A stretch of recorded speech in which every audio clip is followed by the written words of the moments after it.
पाकिस्तान और भारत के दरमियान 9 जून को होने वाले international cricket council (ICC) T20 world cup के मैच में इजाफी सिक्योरिटी की तैनाती की तस्दीक कर दी गई।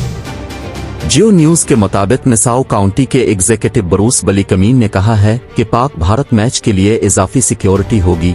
निसाओ काउंटी हर लिहाज से तैयार होगी, पुरएतिमाद है, कुछ भी नहीं होगा। ब्रूस बलीकमीन का कहना है कि ये दुनिया का सबसे बड़ा मैच है, इस दिन इजाफी सिक्योरिटी होगी। हमारा अपना निसाओ काउंटी पुलिस डिपार्टमेंट है जो बड़े इवेंट्स का इंतजाम करता है।